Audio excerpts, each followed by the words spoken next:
Welcome to Binah Says, a podcast created to reveal the wisdom within everyone. Something that I learned so many years ago was, if not this, something better. Once everybody learns to love themselves, the timeline doesn't matter. Writing revealed all these different insecurities of self that I didn't even know that I had. You're younger, you're so much more connected to source, to God, the creator, and the spiritual realm.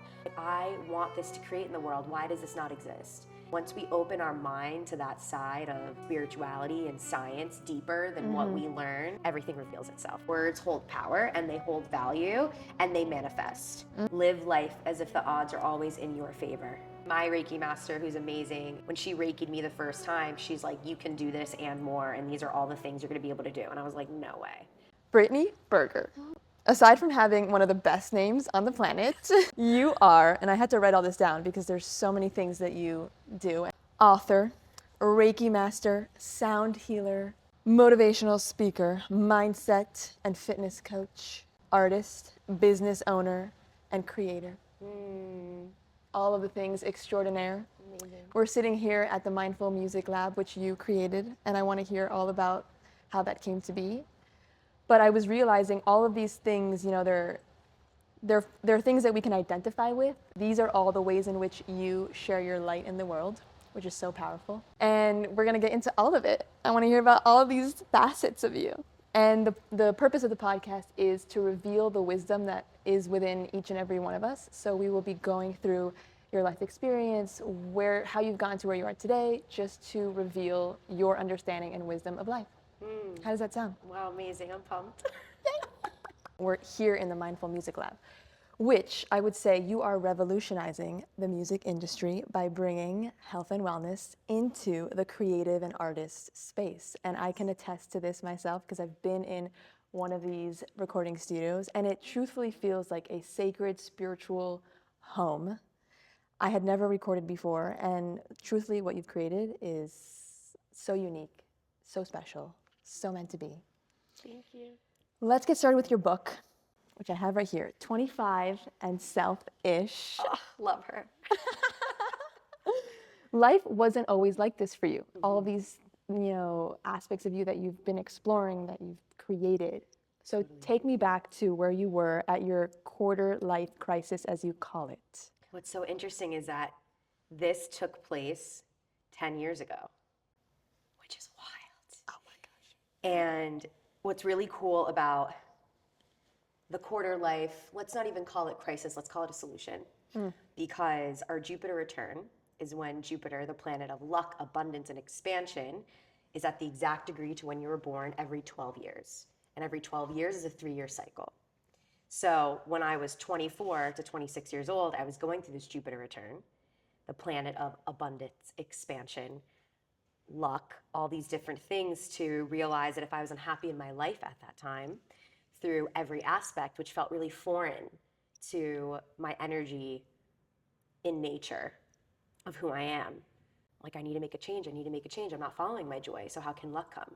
I'm not following and receiving the abundance that I feel that I'm supposed to be because my frequency was low, because I was stuck in a job that I didn't love. I wasn't happy in Miami. I wasn't fulfilled with my friendships and the activities that I was doing.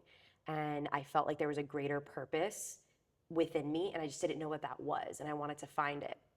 And so this book, what's so awesome, and yes, starts with birthright, it really helped me see myself and know who I am, because there were so many layers to myself that were really deep that I was never introduced to until I wrote this, because I had to be so raw and open and vulnerable. If I was writing a story about myself and my life, I have to be so honest. I have to be so open. I have to, throughout writing, revealed all these different insecurities of self that I didn't even know that I had.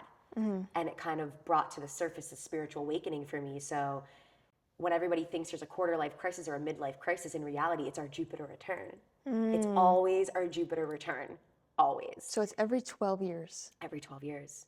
Am I in So one like now? when you're 48 to 50, your midlife crisis, your Jupiter return, you're in your 4th cycle. So it continues to happen. And so to get through it is to follow and find your joy and follow what you're curious about, And then what's funny is, okay, so I went to visit my brother and his fam in Dallas, and there's no entertainment on the flight.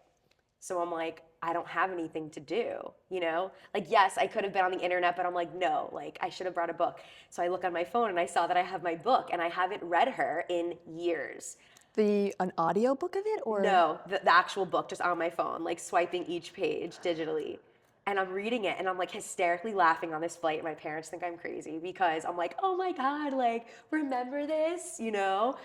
But what's so funny is it made me also like want to connect more deeply to Judaism. It reminded me how much like I really do like love Shabbat.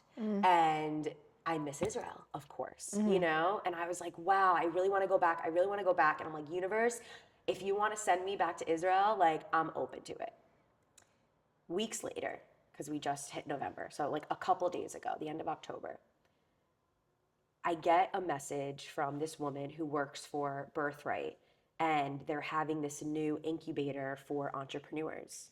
And she reaches out to me and she's like, hey, my friend Kayla, who has a podcast, Friends of Kayla, that I was on here, she's like, I saw that podcast. Kayla referred you. We want to invite you on this trip for 9 days. And I'm like, when is it? Manifestation. Wild. Well, we're going to talk That's about crazy, right? We're going to talk about this. Yes. So I was like, oh my gosh, no way. When? And they're like, January or February, pick one. And I'm like, oh my gosh, this is too soon. I'm not ready. Like, this is my busy season, you know? But I was like, but the universe just answered my call. Yes. All because I went to revisit my book and realizing how I show up and how I acted at that time 10 years ago. Like, what would I do differently now as myself? Learning everything that I've learned, teaching everything that I'm teaching, you know? So it's been a really cool ride because that, I think, was the biggest pivotal shift of my life. Wow. Was this, the first one. This is the second. And this happened in my Saturn return, Mindful Music Lab. And your Saturn return happens every 28 to 30 years. But for some reason, my chart is delayed. So it was really 29 to 31. That was for me when music started. You know, I was already doing the energy healing and everything, but it's when I decided to start writing music and to create and to be brave about it and wanting to have my own studio. And it was this really silent, like very quiet alarm of like, should I have my own studio? But like, that makes no sense. But should I do it? I want to be a songwriter, but do I give up everything? I don't know. And I was like, I want this to create in the world. Why does this not exist? And that was the second huge shift of my life. And so these shifts happen aligned with the returns of cycles. And my mom was going through her Saturn return when I was, because that's how far apart we are in age. So once we open our mind to that side of spirituality and science deeper than what we learn, everything reveals itself, and it's awesome. I'm so glad that you understand this, because not many people do, and I want to learn more about it. Yeah, well, when you think of horoscopes also, like a human is writing it, and they're just predicting how you're feeling, you know? When it comes to the planets and their meanings and the transits and the shifts, it was like this other religion. I'm not going to call it religion, but to me, I was like, this is something that I never knew about, and I want to learn more, because why does it make sense? And when you reflect it towards your life and what you're experiencing, then everything makes sense. And then you can see the blind spots. You see where you're supposed to go.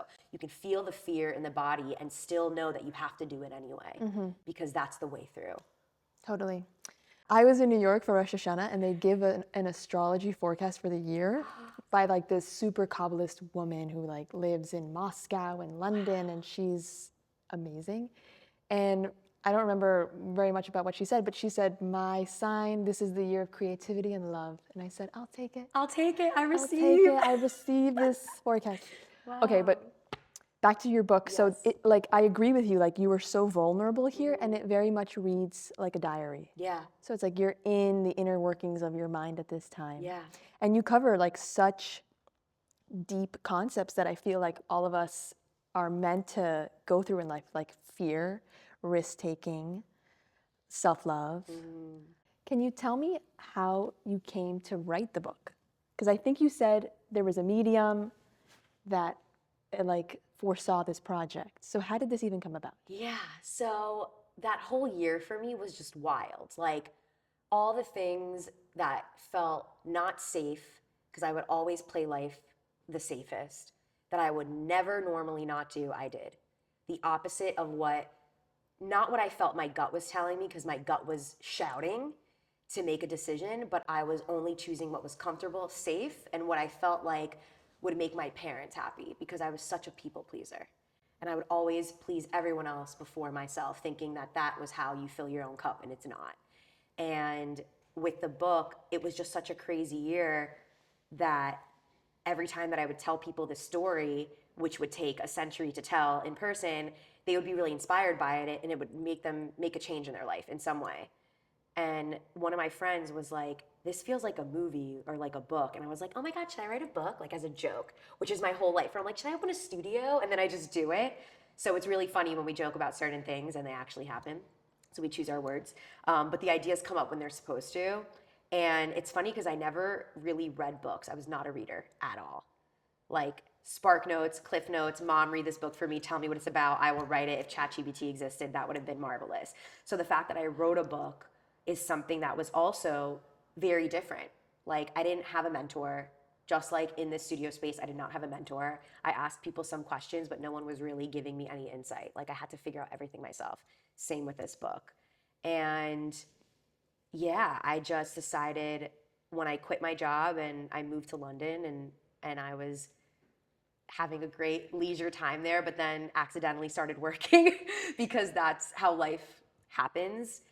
I realized I had 6 business ideas, and this was the lowest cost investment because all it took was my time and a few $1,000s, right? So I'm like, okay, maybe let me just see if I can write this book. And so I gave myself a day, and I just sat down at my computer on my bed, and I'm like, where do I want to start? You know, what would I want to hear as someone who's not a reader? How can I make it a page turner? But I wanted it to sound like you were sitting on a couch with me and I was telling you the story, because that's what I was living in real life, and I have way too many details. I don't know how to make a long story short. And then she was birthed in like 5 months. In addition to me working other jobs, like then I started my own company. I was consulting for PR and events and all these different things. And then I would take time to write it when I could. And at the beginning, I was writing like every day, starting at 1 p.m. I would have the morning to myself. And then sometimes I would write for 6 hours. Sometimes I'd write for 12. Sometimes it couldn't come to me. And I'm like, this is where I need to learn that if it doesn't come to you today, that it's okay to rest and that you'll try again tomorrow. And it just flowed really easily. In my mind, I feel like anyone can write a book, but then people tell me that's not true. So it must be one of my callings. And I thought I was going to write many more. I wrote a second book. I didn't finish it. It was called Selfish Situationships. It was around romances and love, and it's hilarious. I'll send you parts of it. Oh my God. But I didn't want to finish it because it just didn't align with where I am now. And I wanted to write something more powerful for my second book, which I will write one day when I have time. But it's this journey. It's not the journey that I thought I wanted to tell. And it will be very spiritual, you know? Amazing. Yeah. It seems like you've always had this connection to something greater. In your book, you say like you're a teenager and you're like crying out to God. So you've always like had this sense that there's like spirituality, supernatural powers at play. Like, do you remember the first time it hit you that this was real? Which part? Everything. Like that God exists, that there are spirits. So that God exists, I just always knew because going to a Jewish Hebrew day school when I was younger, like I always knew in the house, was very active in my temple and my family, and my grandparents would always do Shabbat every Friday. So I always knew that. That wasn't something that I felt didn't exist. But in terms of spirits, when I was younger, I used to see them like everywhere. And they would be these dark shadows. They wouldn't be in color. Some of them would be wearing like clothes. Some would just be blurry. And I would have people who passed in my dreams. And that's how they would introduce themselves to me, like ancestors and old family members that I never met. And I would wake up and say to my mom, like, who's this person? And she's like, how do you know? I was like, they came in my dream and this is where they were. And it was just very clear. And then my grandma, we used to see the same people, because once I knew that she was like that and that my great grandma was like that, because then my mom told me, I was like, oh, we need to talk about this. But there wasn't a mentorship or anything. I was just always scared of the dark. I had a nightlight in my room until I was 13. I hated sleeping over at people's houses. My mom would literally come get me at midnight every single time. There was only 2 to 3 friends growing up until I was literally 13, 14 that I would sleep at their houses. That was it. And even then, I'd still want to get picked up. And I didn't realize at the time that my energy was sensitive. Like, when I walk into a space, right? I can feel if I'm meant to be there or not. So that's why I pop in and pop out. I don't really stay anywhere long unless I feel like my energy is aligned there. And I'll know if I walk in someone's house and I'm like, this needs to change here. This needs to be saged. Like, why do I feel like I can't breathe? So when you're younger, you're so much more connected to source, to God, the creator, and the spiritual realm. I didn't know that. So knowing that now, whenever I have babies, I'm like, you're never leaving the house. But I just know I need to be conscious of that, because if if my parents somehow knew this, then I could have been, I guess my energy could have been nurtured differently, where I wouldn't be afraid of so many things. Or if I did have to sleep at someone's house for a sleepover birthday party, like my eyes would be open. I would not sleep at all because I was just scared the whole time, and I would see, it's wild. Now I just connect with them differently. Like I don't see them standing in a corner like I used to, which is crazy. But I asked not to. Like I really tried to talk to God, because I didn't know the universe was a thing when I was younger. I didn't really know until like, I would say maybe like 15 years ago, when I was like, oh, the universe, like this is a thing, like what's the difference between God and the universe, or are they the same? That's something that I really had to learn on my journey. So how do you connect with spirits today? Yeah, so when I do my Reiki energy healings, when I tap into people, I hear messages from someone. They tell me like what side of the family that they're on, or if they're a friend, and I can see what they look like. And what they look like in my mind is like a photo. Like if I'm visualizing a memory in the back of my mind, that's how it comes through. So it's not scary or anything. It feels just like a knowing, like a very strong intuitive knowing that I have to say something. And that if I hold it in, not that I'm doing something wrong, but I'm holding knowledge and wisdom and a message from someone, and I would never do that. That's what that feels like. But I can turn it on and off because I had to train myself and my relationship with that realm to do that. Crazy, right? Wow. I know, it's awesome. That's amazing. I remember, so for those that don't know what Reiki even is and how one becomes a Reiki master, Yes. does it choose you, or do you choose to be a Reiki master? You choose. I mean, I have different opinions on it, where my Reiki master, who's amazing, who's also an intuitive, when she Reiki'd me the first time, she's like, you can do this and more, and these are all the things you're going to be able to do. And I was like, no way. I didn't believe it. But she knew that I had that connection to other realms. So she really mentored me. Normally when you learn how to do Reiki and you get certified, it's level 1, 2, 3 until you're a Reiki master, and then you're able to teach it. The reason why I don't teach it is because the way that I facilitate Reiki healing is different from how other people do it, and it's so intuitive for me. It's like I don't have to tap in. I'm already tapped in. When I tap into energy, I'm able to know immediately what chakras are activated, what are connected by a cord, which have energy, which are blocked or unblocked. I go to every deep layer. And then I also add sound healing, but intuitive messages come through. So when people see me, even though I have people who see me every week and virtually, I don't even want them to tell me what's going on, especially if it's their first time. I'm like, you can just tell me your name and then let me tap in. If it's someone new, like I don't look you up. I don't want to know, because I trust my intuition more. I don't even want to be biased. And then at that point, it's just something that happens so naturally and is easy for me. But I also know it's something that I've been as a healer in all my past lives, all of them, and even sound and singing and all these different things. So once I learned that with my Akashic records and my past lives, I was able to step into my purpose more now, where it's like, this is why it comes easy to me, Like you've probably been a teacher in every life, and you might not feel like a teacher, but the way that you share and that you open up and things that you're excited about learning, and you teach automatically through conversations, you've probably been a huge teacher and leader in your past lives, and it hasn't even, come to you, but it's here. How would one learn more about their past lives? Like, how have you? So for me, I did a lot of meditation into my past lives, and I've also just done research on it, and I've seen, yes, different psychic mediums, even though it's funny about them because any of them cannot tell my future. Even though the medium in the book, Ava, may she rest in peace, because she passed a couple years ago, she was like, you're going to work on a project for 2 years and you're not going to make any money off of it, and then it's just going to explode. And I was like, okay, I would never do anything that I wouldn't make money for 2 years. I was always hustling. I was always having like multiple streams of income, doing a ton of things at once. I loved to work. I don't know why. My father, yes, I do know why. So I felt that she was wrong. And then I realized that was the book. When you're writing it, you're not making money. You know, when it's in editing, you're not making money. Then it's out, then you're selling it. Books don't really generate a lot of money, but I wanted to put the message out there because I had it. Like I couldn't hold it in. It needed to be shared. Wow. Yeah, I feel that. I feel that like pain of needing to share something. Yeah. And when you're not sharing it, it's more painful than sharing it, if that makes sense. Yeah. Like any fear that It's you might freeing. have, any fear that you might have around sharing it or like limiting belief, Yeah.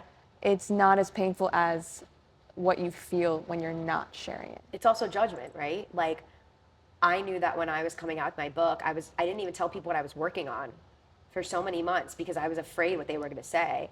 I wish now that I would have been open about it and had some people read it before. I didn't have anybody read my book until it was out, besides my editor. Not even my mom, like no one, you know, which is wild to think. It was only me, and I read it over and over and over and over again until I was ready to go. Now definitely wouldn't hide anything, but it's because I'm fearless, because I know what it's like to live in fear, and I don't want to, and it doesn't feel good, and you can choose, it's a choice. This is a perfect segue into my next question. How has your relationship with fear changed, since writing this book or just in general? Yeah, I think that what made me open Mindful Music Lab, which was a very big investment of my own money, I felt like there was a greater level of fear surrounding it, but if it wasn't meant to work out, then it wouldn't have. And I believed in it so wholeheartedly that I was like, universe, you and I are shaking hands on this. I'm going all in, you're gonna go all in and meet me where I am. And like, let's do this together. And I have backup plans if for some reason something wasn't gonna manifest accordingly. No matter what, everything is gonna be amazing. Because I also had trust in myself. And I know that I learned my self-worth from this book during that time. And because I'm so rooted and grounded into my self-worth now, I don't think confidence, which is a word and an energy that I had to befriend, because for some reason I felt it was relative to ego, and that was misleading. It was incorrect. And when I think of confidence, it's I know who I am better than anyone because I live in my body, I live in my mind, I live in my thoughts. And I love every thought. I love my body. I love my mind. You have to love yourself. Once you love yourself, you can trust yourself. And then once you trust yourself and you are in front of fear, you have to ask, who has the upper hand, faith or fear? And I would choose faith every time, because I've done things that are, I don't like to use this word, but hard, and I've done things where people have told me I wouldn't be successful, or that this isn't a great idea, or they would tell me no, and I chose to listen to me instead because I trust myself. And I'm not going to trust other people when I know this is a huge part of my life purpose. If I thought that my book was my life's purpose, I would have written 10 other books by now. I knew I could have banged out a book per year for sure. But I was like, no, I want to then heal more people. How do I do that? Through my voice. How do you do that? Through motivational speaking. What else? Energy healing. I'm already teaching fitness. Now I'm also doing meditation, but let's incorporate sound. Like, what am I interested in? My whole purpose is also, if I was on the receiving side, what would I expect and what would I want? 100%. Can I deliver that to myself and know that if it works, can I deliver it to others and they can receive the same rewards from it? And my whole life is what I wish existed in the world, or the information. I wrote my book because I had nothing to help me during that time when I felt lost and I felt really low. And there was like barely any blogs out. I'm like, no one's here to help me. I'm just gonna write it and like help myself. It's always been about helping myself, I feel like, until I was like, now I have the answers. Now I can share it. Now I can help more people. How can I help more people if I'm not helping myself? If I'm not whole, how can I help others be whole? You need to not only lead by example, but stand and be in your truth and teach from your truth. I love this saying which says exactly what you touched upon, which is we can't give anything we don't have. Yeah. So how can we give love if we don't have love? How can we give trust if we don't have trust? And I always come back to that. Like, we have to be whole as we are in order to show up for our loved ones, our friends, our family in our highest and best self, so we could serve them. Yes. I love it. You're so Okay. awesome. Ditto. I'm just a huge fan of you. I'm a huge fan of you. I'm like fangirling over here. I'm just like, keep talking. I love you. Keep talking. Okay, so you talk about risk as well. You said, and I actually pulled this little section up here. You said, my 25-year-old goal to push myself out of my comfort zone was more than necessary. Comfortable. That was the place I always dwelled in. But the thing with comfort is that it doesn't help you grow. Comfort doesn't help you change or move on from challenging circumstances. So proud of her. She's amazing. So wise. And it's I was just like on my way over here thinking about my comfort zone. And I asked the universe, I'm like, where am I too comfortable? Where do I need to push my boundaries? Where can I make myself more uncomfortable? And lately it's been in sharing my voice, in posting on social media. Yeah.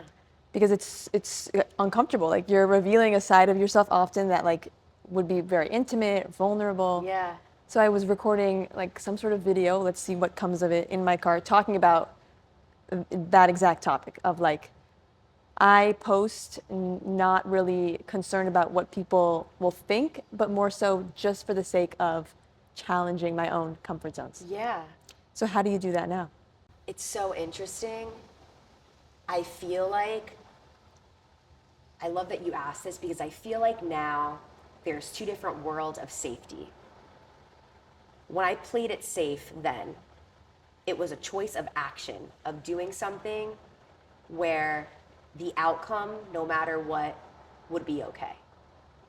Even though I don't use the word risk anymore because I feel like that's associated with a negative connotation of failure, like I would have changed the last sentence of my book, which is, what would you risk when life gets in the way? I would now change it to, what chance would you take on yourself? Because that's the positive higher frequency question of a best case scenario, excited, driven, motivated answer, which is where we are now, right? When I think about comfort zones, I don't even think they exist anymore in my orbit or being uncomfortable because the energetic space that I've created for myself feels so safe. Like my nervous system, which I was not aware of was a thing 10 years ago, is the most important thing to me now. Whereas like, how's my nervous system? Is it rested? Does it feel whole? Is it calm? When I make decisions now, I ask my intuition, is it a yes? Is it a not right now, maybe, let me get back to you, I'm not sure? Is it, should I be in this relationship? Should I be out of it? Do I want to be in this opportunity? Is it right for me? Is it not? It's more about what's best for my nervous system, myself, and my highest good of what keeps me at neutral, what doesn't make me anxious, what doesn't make me depressed, what doesn't make me doubt, second guess, or allow fear and anxiety to enter in. So everything that I do, I think when it goes back to the groundedness, the self-worth, the self-knowing, the confidence in knowing that whatever decision I make myself is the right one, I don't feel uncomfortable. And I don't even think that's stopping me. It's more of, I'm worthy of this opportunity, even if somebody else thinks it's out of my comfort zone, I'm worthy of the opportunity, I'm going after it. If it's a no or not right now, it wasn't meant to be because the universe would give it to me if it was. So right now could not be the time, and I'm at peace with that. I'm never at any type of war with an outcome that I expected that isn't happening at the time I thought I was ready for. I trust in God and the universe that I need more preparation, and I receive that. So I don't even use the words, I'm patient about this, like, I have patience. I'm waiting, I won't use the word waiting. I am constantly in a state of receiving, period. No matter what it is, I receive.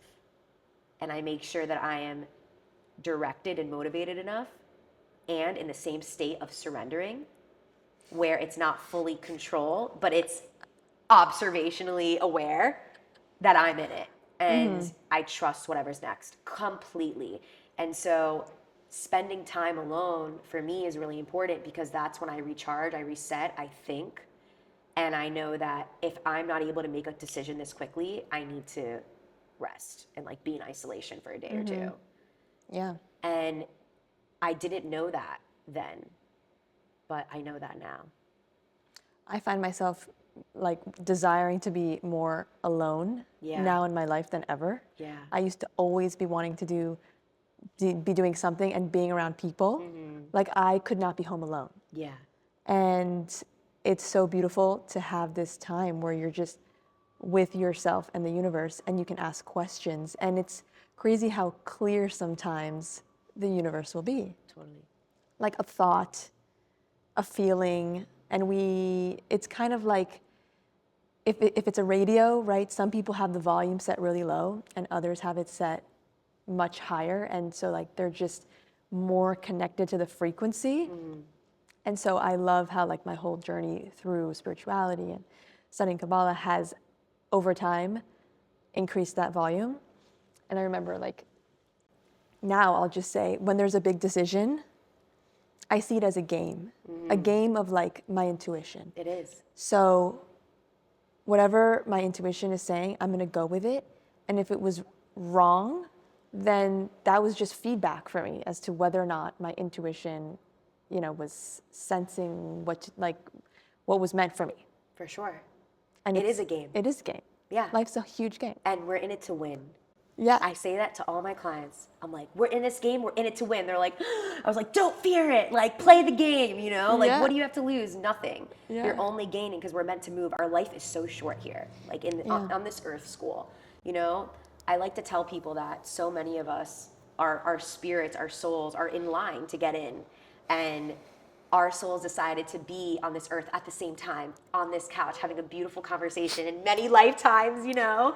And we have to remind ourselves, like, we were chosen to be here. Yeah. You know, and we must make this time worthwhile, and we must take these chances on ourselves. We must show up for ourselves. We must have the right people in our lives. We must release and let go of all that doesn't serve us. You know, in time cycles of friendships, of relationships, of jobs, of opportunities, of all these different things. Like, it's okay to have that transitional period, and it's being comfortable with the shift and the change, because everything is temporary. And some people are like, I'm not okay with change. And it's like, life will always change. What version do you want to be to become the version that wants the life that you want? Yeah. I've asked myself that all the time. Yeah. I think change is like so vital to our existence. Like if we're not changing, like we're dying essentially. Like we need to continue growing. We have to grow. We're like plants. Yeah. And plants never stop growing. Yeah.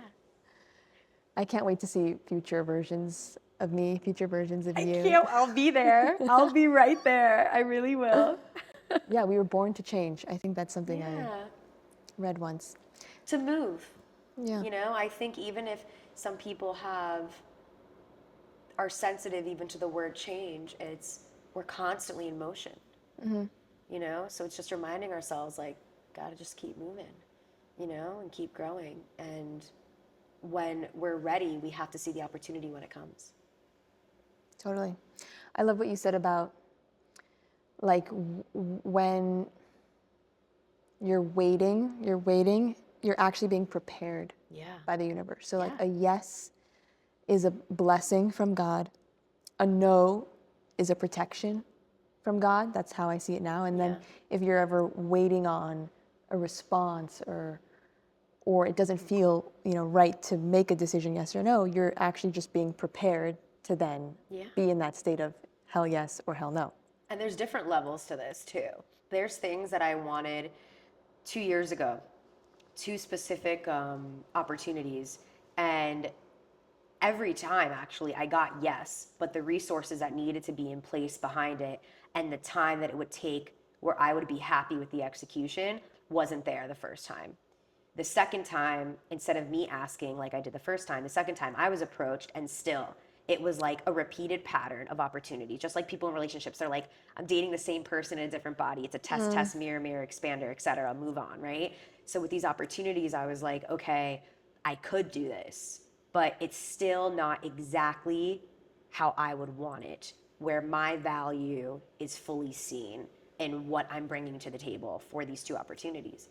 And when I decided, okay, I'm not doing it, it greater prepared me, knowing now everything I needed to know to move forward for it to be the most successful as possible for next year, it's going to happen. So now I already know it's inevitable. And I'm not going to think about the first opportunity of trying to rush or push and force to make something happen, because I know the impact it's going to have.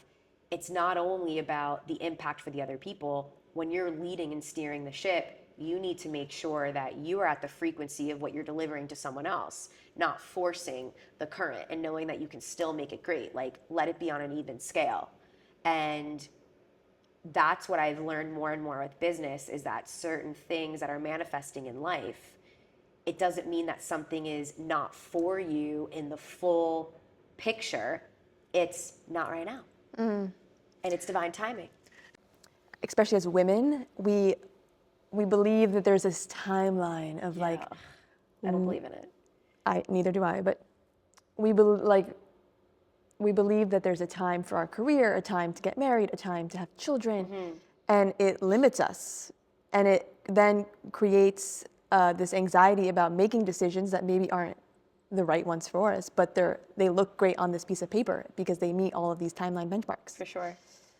And I want to know what you think about this. Yeah, I used to care and hold power to timelines. And I don't now. Every time I get older, I'm like more empowered by no timelines. And I don't, when people are like, what's your goal in 5 or 10 years? I don't have that. I'm like, what am I doing now that I love, that is building whatever is coming next? I could have never imagined I was going to write a book in my life. I could never imagined all the things that have happened to me beautifully have, I could not have imagined that I would be here and have my own studio. I think that's incredible. And being able to write music, produce music, sing music, continue to write, lead these events, meet incredible people. When you're questioning if you should be doing something, the way the universe will move the world to bring people into your life. Like the people I've met in my life that I'm close with now, that have also healed in this space. I have healed in this space. It is such a gift. I could have thought years ago, maybe, if we think about relationships, about guys that I've been with in the past, and I could have been like, you know what? Yeah, let's get married and have a baby. Like, thank God I never thought of that. I mean, I did think so many different men were my husbands, which is hilarious. But I was hopeful, I'm a hopeless romantic. And during those times, thank God I didn't choose to settle down and settle, because I would have never been me. I would have never had this. I think that when it comes to timeline, especially with women thinking like, but we're meant to get married now, you're supposed to be in a long-term relationship. What do you mean you're single? Like, how could you not want to be with anyone? Or when can I have kids? What about my career? What about my purpose? They're asking the wrong questions. They need to ask themselves, what person do I want to be in my life? What type of life would I want to do every day? Like, what would my day look like every single day? And if you believe in fear over faith and you're questioning life, if you have faith and you trust yourself, and you have faith and you trust your path, then you should trust your timeline. I would never think that the universe is withholding whoever my husband's going to be. I'm so excited that I'm the version of myself ever growing to be able to receive him, because I have very high standards, because I have very high standards for myself.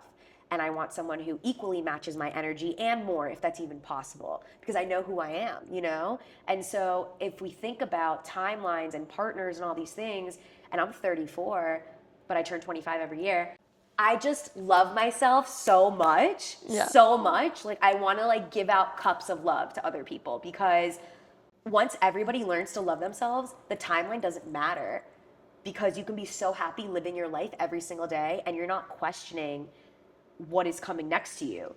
You're magnetizing it. You're literally attracting it. I will not chase anything. I will not force. I will receive the invitation, or I will think of an idea and I will take action, And so I look at the whole timeline of our lives as an opportunity. And if I'm living until 100 years old, right, then I know that I'm 34. I'm so young. I can do 100 burpees in one 45-minute class. Like, I love my life that I've planned for myself, because I wrote down on a piece of paper, how do I want to live my life every single day? What does that look like? And then I have, okay, when I get to this level, I'll invite these different types of opportunities or leisure things in, you know? But the one thing that's the most important thing about timeline is not wasting our time. You know, some people are like, let me just try dating. Let me go on 100 dates. Let me just date this guy because he's a nice Jewish guy or person or whatever it is, you know? I'm like, we need to think about, for all the ladies out there, we need to think about partnership, you know? When you think about a partner, not only should this person be your best friend, but you need to be so whole yourself.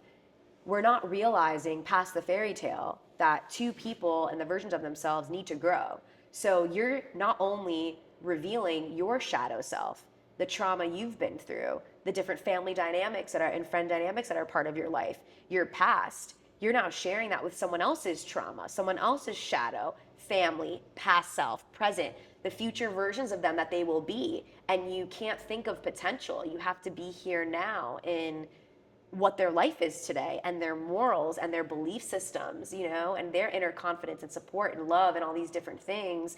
It's not just about someone looking good with you and having babies and being married and being like, oh my God, I can't stand this person. I said to my mom the other day, I was like, thank God I avoided like so much trauma that could have transpired if I stayed in situations that I outgrew or that were not entirely meant to last.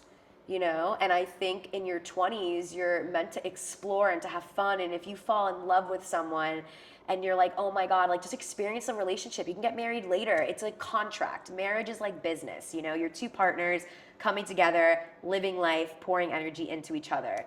Marriage doesn't need to happen after 2 years, 1 year, unless you're like, I know this is my person. It's cool. Times have changed. Things are different. Dynamics are different. You know, you just got to trust what you love and your gut and your faith to God and the universe. Like, you can attract everything. I completely agree. I would say, like, in my last relationship, I attracted my partner because I was vibrating at a frequency that I had never been at, like, in my entire life. Like, my frequency was that in which it attracted the exact person that I wanted to have a relationship with. Yep.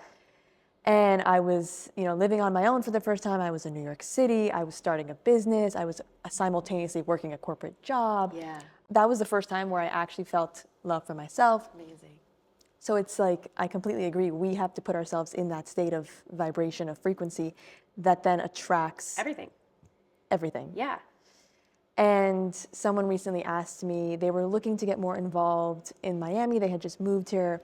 But it seemed like their intention was for the sake of meeting someone and dating.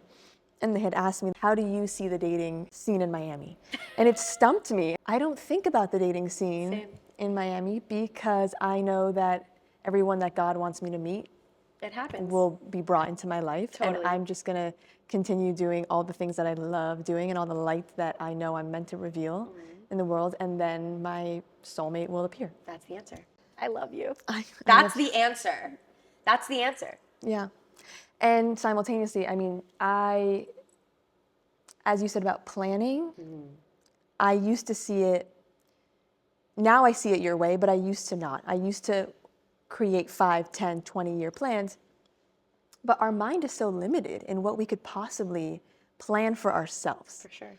Like, so we would be limiting ourselves in this 5, 10, 20-year plan. So I take it as you do, which each and every day I ask the Creator, show me what you want me to do today. Yep. Show me where you want me to invest my energy and my time in what is meant to be built in my lifetime. And that will be the plan. Totally. But if we start planning, you know what they say, God laughs. Yep. So I've completely thrown these itineraries, these timelines out the window. We're in the present moment. Yes. We're in the present moment. We're creating. We're doing all the things. Yeah. And then this aspect of growing together that you talked about, I think is so important. And when I ask myself, what is like the number one quality I want in my soulmate relationship, it is the ability to grow together. Beautiful. And change together. And definitely in like a connection to God. Yeah. Together. Yeah. Like finding God together and becoming closer and closer to the Creator together as a couple. I love that. And I think that would just outpour into everything else. I know it will. You've got special things coming, girl. Power of our words, which you touched on a little bit. The words we use to talk to ourselves, how we talk to other people. And I'll share how we met, actually, was it 2 years ago? How old is Daniel? Oh my God. It was at a mutual friend's birthday party. And we were at a yoga beach sunrise birthday party. Yes. And I remember it was an amazing, magical morning. We all got into the ocean afterwards for like an ocean dip. And then you brought us all together in our, like, arm in arm. And you, exactly how you did just now before we started the podcast with an intention, you just spoke words of straight channeling. And I was like, who is this woman? Her words are so powerful. Everything she said completely resonated to my core. I need more of this. I love you. I remember that. Do you remember? I do. And ever Daniel's since apartment. then. I remember in the water, and I was Yeah. like, we're going to baptize ourselves and probably dunked 3 times. Yes, that's what we did. Yeah. So how do you see today, like, the power of our words influencing? I love that. That was our meet cute. That was the power of words are just that's my most favorite topic, because I used to speak negatively, but I didn't even realize I was doing it. And things that would happen would result in a negative way, but it's because, bless my dad, I love him, it's just like how he is. And so it rubbed off on me, you know, especially when I was living with my parents, and my mom's not like that, but my dad is. And so I had to reprogram kind of all this kind of like negative talk and using words that carry an energy, that are a low vibrational frequency, and that don't feel good. So if I'm saying something is hard, the universe is going to carry it and make it harder for me. And I was like, what if I, for a moment, decided to say, this is going to be easy for me? Even if I don't believe it, but I'll say it so many times that I'm co-creating with the creator. Like, I'm writing my next chapter of my existence. So I really started to choose my words, that I only wanted to speak high vibrational words in my vocabulary, period. And that if I caught someone speaking harm to themselves, I would help them and give them an opportunity to change it by choosing another word. Not for having them choose it, but to give them options to change it, you know? And so when people think of the words like worrying or stressful or overwhelmed and anxious and hard, like, those are words of value, and those emotions are valid. But I don't want to use the word worrying, because it means that energetically more worrying energy will come into my life and it will result in something, and I don't want that. So I'm like, I'm thinking through this. I am growing through this situation, this topic. What is on my mind? I'm thinking through it, you know? I'm choosing my words because I know that words hold power and they hold value and they manifest. Mm-hmm. And so instead, I choose to speak differently. And something that I learned so many years ago was, if not this, something better. That was a mantra that I would tell myself so many times. And I remember I was in a dream once. I was supposed to do the studio somewhere else. And I'm in the dream, and the owner of that property is like walking me past the building and was like, hey, Britt, oh, this is the guy I just gave the building to. Sorry, like, you can't have your business here anymore. In my dream. And I go, no worries, if not this, something better. And I walk away. And I was like, and I woke up thinking, if I subconsciously in my dream said this so many times in this reality, right? Because we can also say the dream state is also a real life reality realm. But if I said that same mantra in a dreamlike state in my subconscious, that means it's rooted in there. Like, it is engraved because of how often I choose new words to align a new frequency with where I want to be in the future, but to heal where I am now and to kind of direct where you are now. Completely. And that's, I would say, is one of the tenets of, like, manifestation. Yeah, always. I manifest everything, like accidentally possibly going to Israel. What are 3 of the greatest things that you feel like you've manifested? 3 of the greatest? Yes. Definitely Mindful Music Lab. Wow. Greatest manifestation of my life. Because I get to be here every day, and I think that is magical. And the amount of people who get to heal and that don't give up on themselves and on their life, so important to me. Other things, I mean, I manifest so many things. Like I've manifested every car that I've had. Car. Yeah. Like I'm signing a new lease for a new car, and I was like negotiating with them yesterday, and I was like, I'm manifesting the best deal possible, so don't text me back until you have it. My apartment, everything that I wanted, and I walked in and it was exactly like what I manifested. This physical space, I wanted something that was like 10 minutes from my apartment, that was gated, that I just paint the walls white, move everything in. I even saw this space in my dreams, because now we know that it's gray with a black awning. In my dreams, it was gray with a black awning, and all of this looked like this. And when I came to see the space for the first time, it was a white building with a blue fabric awning. And when we were doing work in here, probably like a week and a half in, I come after a weekend and the entire thing is black awning and gray. And it was in my dream. I had two dreams. In front of that side door with that awning was one dream, and then the other dream was in here. Girl. I know. And like I manifest every relationship I'm in, which is hilarious, to a T. When I say I manifest like where your parents are from, what you do for a living, like how tall you are, what you look like your values, sometimes their name. Yeah, every single one. Wild. This is going to be a chapter in the next book, probably. Yeah, for sure. Many chapters. For sure. What was it like creating your album that you released last year, Mindful? Oh, it was so lovely. I had no idea that I was going to do an album ever. Like, I never thought I would release my own project. And I did, because one of the producers that I was working with, I was listening to a bunch of his beats in his beat pack. And there was this amazing R&B instrumental, and I was like, this is the most amazing song. And he was like, Britt, you tripping. I was like, I'm not. And I was like, let me tell you why. And his producer name now is Confidence, because he was like, I want to be more confident in my skill, because he's brilliant. And so I had him turn on the microphone, and I was just telling him how the beat made me feel. And then I just like sang some harmonies on it for fun, but it was really just for him to always have with him this message of, look how amazing your beat is when you just like made it in 2 seconds, and it didn't connect with you, but it deeply connected with me. And now that's Heartbeats on my album. And so I played that for one of my friends in publishing, and she was like, I've never heard anything like this before. You should do your own project. You should do your own album. I was like, no way. Like, if you're saying this, then I believe you, because you sign people for a living who make music, and do placements and everything. So I decided, okay, I'm going to do 3 more songs. Heartbeats will definitely be on there. And I was like, what type of song do I want to do? I want to do an affirmation song. I want a sleep track. I'm going to keep Heartbeats at the time, because it was always like a heart chakra track for me. And then the next one, I was like, it'll just come to me, And so we ended up making those 4 songs. And then I wanted to do an Afrobeat, like sacral chakra dancing vibe, which is dancing at home. And I did that with that same producer. And then I just felt like I need to make more. Like, let me try another song. Because we would just make beats together that I loved. And I worked with a different producer who wanted to work with me. And I was like, I want to make a beat that's like, feels like Arabian, but naturescape, and like has bachata in it. Like, let's figure this out. And I sat with him, and we made the beat, and I'm like, okay, cool. Like, tomorrow, come back.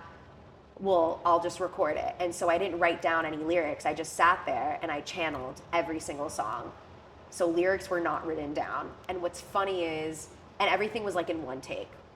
And originally, when I was recording, and like you have your headphones on, you can hear the music backtracking. Sometimes you have that click sound. Mm-hmm. I couldn't even hear the song. I just had to remember what it was in my head, and I just had to channel in silence.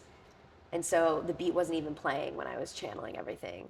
So even with I Am, where it's like, I am blessed. Yeah. And what's funny is, with the Confidence, that producer, we were in Yin, and I was like, I just want 808 hard beats. He's like, that's it? And I just went like this on the table, and I was like, do it on your computer. And he did it, and I'm like, bounce it. And he's like, that's it? I was like, yeah. He's like, there's nothing on it. I was like, all I wanted was drums. I will say, being in a recording studio and recording music, it's something that I pray everyone has the opportunity to experience. It's amazing. It is, especially here. I don't know what it's like anywhere else. Not the same. So you got to come to Mindful Music Lab to record music. Everyone is musical. They just don't know it yet. Yeah. And it was so freeing, so fun. You did such a great job. I play it all the time. Do you really? Yeah. It's amazing. That means so much It's to me. amazing. It's so fun. I can't wait for I the actually next. play it a lot, like before I go to sleep, before I get ready to go to bed. I have like a whole skincare routine, and like I'll put my legs up the I'm wall. in Brittany Berger's skincare night Yeah, skincare it's routine. just so beautiful. This is rapid fire. Oh, I'm pumped.